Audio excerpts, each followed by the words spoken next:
정부가 창조경제 구현을 위한 사업 가운데 하나로 창조 비타민 프로젝트를 추진해 오고 있는데요. 그래서 오늘 과학 논평에서는 창조 비타민 프로젝트에 대해서 자세히 알아보겠습니다. 한양대학교 과학기술정책학과 김상선 교수와 함께합니다. 어서 오십시오. 안녕하세요. 네, 창조 비타민 프로젝트 이름이 굉장히 상큼한데요. 어떤 겁니까, 이게? 네, 혹시 두 분은 비타민 드시나요? 저는 종종 먹죠. 네, 비타민을 왜 드세요? 잠도 깨는 것 같고 뭔가 좀 몸에 좋은 개운해지는 것 같고 뭔가 좋은 것 좋아지는 것 같고. 네. 예. 잘 아시다시피 이제 비타민은 그 생명을 의미하는 비타하고 유기화합물을 의미하는 아민이 결합된 합성어인데요. 네. 유기화합물 중에 하나입니다.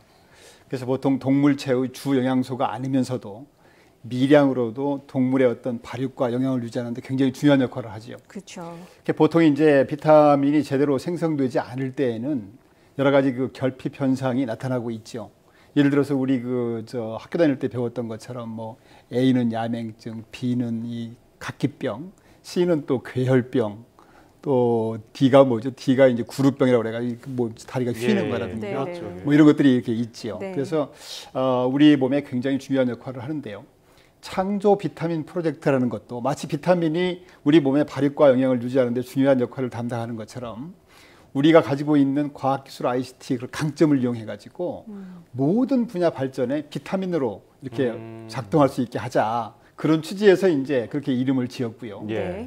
그러니까 과학기술 ICT를 이용해서 이제 우리 경제 전반에 활력을 높이고 경쟁력을 제고하고 궁극적으로는 국민의 행복에 이바지하기 위해서 지난 2013년 말에 정부가 추진해오고 있습니다. 네, 그렇군요. 정말 말씀하신 대로 더 기대가 되고 이름 때문에 그런지 더 이렇게 상큼하다는 느낌이 드는데 과학기술과 ICT를 창조 비타민으로 이용을 해서 발전시킬 수 있는 사업 어떤 게 있을까요? 그러니까 이제 창조 비타민 프로젝트가 우리 이제 창조 경제 구현을 위해서 하고 있는 사업들이 창조 경제 타운, 창조 경제 혁신 센터, 또 무한 상상실 이런 게 있지 않습니까? 그래서 아마 창조 경제 구현을 위해서 가장 기본이 되는 그런 사업이라고 볼 수가 있고요. 네. 이 창조 비타민 사업은 사실 모든 분야에 다 적용할 수 있습니다. 어떤 분야 예외 없이. 그러니까 예를 들어서 이제 농축수산식품. 그러니까 농림이 영어로 이제 애그리컬처 아닙니까? 그래서 비타민 A. 또 이제 식품 같은 경우는 푸드이기 때문에 비타민 F. 또 뭐 관광 이쪽은 이제 투어리즘에서 이제 비타민 T라든가 이런 식으로 이름을 지었죠. 보건의료는 헬스 이렇게 해가지고. 미래부에서는 이제 이것들을 크게 3개 그룹 7개 분야로 세분화해서 지금 추진하고 있습니다. 첫 번째 그룹은 창조 비타민 투여로 해서 조기에 성과를 낼 수 있는 분야. 아까 말씀드렸던 그 농축수산식품 분야. 또 관광 분야 이런 분야가 이제 첫 번째 그룹이고요. 두 번째 그룹은 현재는 과학기술 ICT 활용도가 낮지만 창조 비타민을 집중 처방함으로 해서 전략 사업화가 필요한 분야. 예를 들어서 이제 보건 의료라든가 교육 학습, 교육 비타민 E죠. 에듀케이션 쪽이니까. 또 주력 사업, 주력 전통 산업 분야라 이런 것들이 이제 두 번째 그룹이고요. 세 번째는 아직까지는 창조 비타민에 사용하지 않지만 신규 처방을 통해서 사회 현안이라든가 각종 문제 해결에 수요가 높은 분야. 예를 들어서 이제 재난안전이라든가 SOC라든가 소상공업, 창업 이런 분야를 선정했습니다.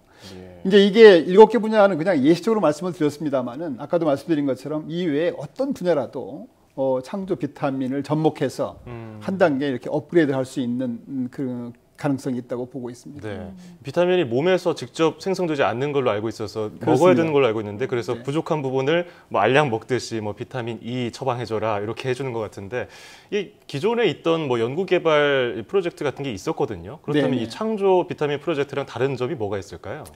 네, 이게 기존의 연구개발 사업이라는 것은 뭔가 새로운 기술을 개발하지 않습니까? 근데 이 창조 비타민 프로젝트는 기존에 있는 그 연구 성과를 접목해서 부가가치를 높이는 그런 차이점이 있습니다. 그래서 이제 기존의 사업에 비해서 일단 그 R&D 목표 설정도 좀 원활하고요. 또 단기간 내에 성과를 낼 수 있는 그런 장점이 있습니다. 그래서 이 창조 비타민 프로젝트는 사실 이제 궁극적으로는 어떤 특정 기업을 위해서라기보다도 말씀드린 것처럼 그 분야 전체에 도움이 될 수 있게 하는 것입니다. 그러니까 일반 R&D 사업이라는 것이 특정 기업의 경쟁력이라면 창조 비타민 사업은 그 프로젝트를 통해서 개발해서 그 분야 전체로 확산하는 그런 특징이 있다고 볼 수 있습니다. 그래서 이제 금년에 지금 저희들이 창조 비타민 프로젝트가 총 44개 과제에 걸쳐 가지고 지금 1,013억 원을 지원하고 있는데요. 한 가지만 예를 들어서 말씀드리면은 RFID라는 게 있지 않습니까? 라디오 프리퀀시 아이덴티피케이션. 이 RFID 기반을 통해서 마약류 의약품 통합 관리를 하는 그런 제도입니다. 예를 들어서 이제 모든 마약류 의약품에다가 RFID를 부착함으로 해서 그 제품이 제조, 수입, 유통, 사용 전 단계에 걸쳐 가지고 실시간 통합 모니터링이 가능한 거죠. 그래서 이 마약류 이런 것들이 오남용하는 것을 미리 막을 수가 있고 또 행정 효율을 높일 수 있는 그런 사업이 되겠습니다. 네, 구체적인 예를 들어주시니까 더 이해가 빠른데요. 네. 이 창조 비타민 프로젝트에 대해서 계속 설명을 해주고 계신데 이 프로젝트를 진행함으로 인해서 추진함으로 인해서 얻게 되는 기대 효과는 어떤 걸 좀 기대해 볼 수 있을까요?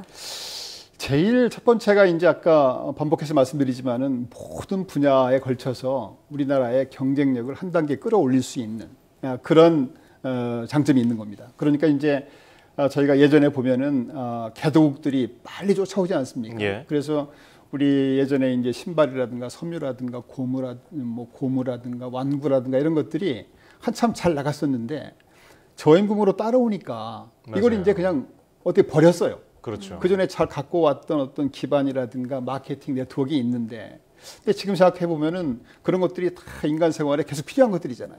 이게 버릴 게 아니라 지금으로 말하면은 창조 비타민처럼 과학기술 ICT를 접목해서 한 단계 더 끌어올려서 예. 따라오면 앞으로 가면 될 거 아니겠습니까? 그렇죠. 예, 그런 것들이 좀 저희들이 필요했지 않나 생각이 됩니다.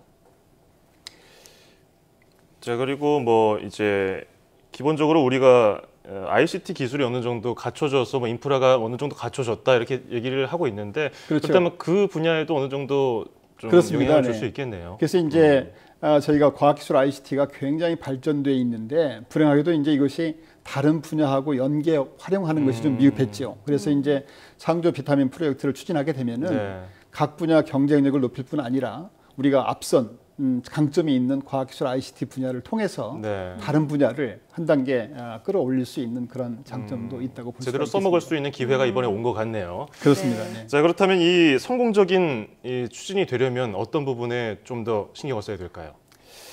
사실 아직까지 이제 2013년 말에 시작했기 때문에 예. 지금 본격적으로 뭐 사업 성과를 논하기는 좀 시기상조인 감이 있습니다. 그런데 앞에서 말씀드린 것처럼 이 창조 비타민 사업이라는 것이 일반 R&D하고 달리 비교적 단기간 내에 기존에 있는 기술을 이용해서 단기간 내에 성과를 내는 사업이기 때문에 이 성과를 구체적으로 내기 위해서 좀 많이 신경을 써야 된다 그런 말씀을 드리고 싶고요.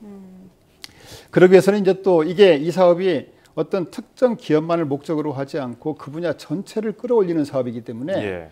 처음에 사업 주제를 주제를 선정하고 과제를 정할 때부터 특정 기업이 아닌 앞으로 이걸 개발하게 되면은 그 분야 전체가 한 단계 끌어올릴 수 있다. 그런 사업들을 선정해야 되고 그 선정된 과제를 잘 수행해서 성과가 나오면은 각 분야로 널리 확산시켜야 됩니다. 네네. 그렇게 볼 때는 이제 연구비 측면에서도 어떤 특정 기업만 수혜를 입는 것이 아니라 그 분야 전체가 이렇게 수혜를 입는 거기 때문에 관련 분야의 단체라든가 협회라든가 연구조합이라든가 이런 데가 같이 연구비를 부담을 해서 예.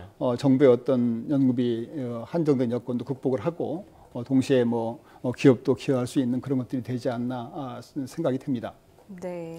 또 이제 과학기술 ICT를 접목하다 보면은 각종 그 장애가 되는 규제가 생깁니다. 그래서 그런 규제를 동시에 발굴 해소해서 이게 이제 개발이 된 뒤에 규제 때문에 성과가 활용되지 못하는 그런 일이 없도록 해야 될 것으로 생각이 됩니다. 끝으로 이제 정부 R&D 사업이라는 것이 앞에서 말씀드린 것처럼 긴 호흡을 가지고 추진해야 되는 기초 원천 연구도 있고 또 우주라든가 핵융합이라든가 해양이라든가 이런 것처럼 이제 거대 과학도 있고요. 또 공공복지 이런 사업도 있고 이런 여러 영역이 있습니다. 근데 이제 우리 사회에서 왕왕이 어떤 한쪽만이 중요하다. 예를 들어서 뭐 단기간 내에 돈이 되는 연구 그렇죠. 이런 것만을 너무 강조하면 안 된다는 거죠. 균형 있게 미래를 위한 준비도 하고 또 단기간 내에 중소기업을 돕는다든가 단기 에러를 해소하는 기술도 같이 개발을 해야지 어느 한쪽만 옳다 이런 논리는 굉장히 위험하다고 생각을 하고 있습니다. 네, 잘 알겠습니다. 자, 오늘은 이 창조 비타민 프로젝트를 알아봤는데요. 이 창조 비타민 프로젝트가 우리 경제에 정말 경쟁력을 한 단계 높일 수 있기를, 이바지하는 데 도움이 될 수 있기를 기대해 보겠습니다. 자, 지금까지 한양대학교 김상성 교수였습니다. 고맙습니다. 감사합니다.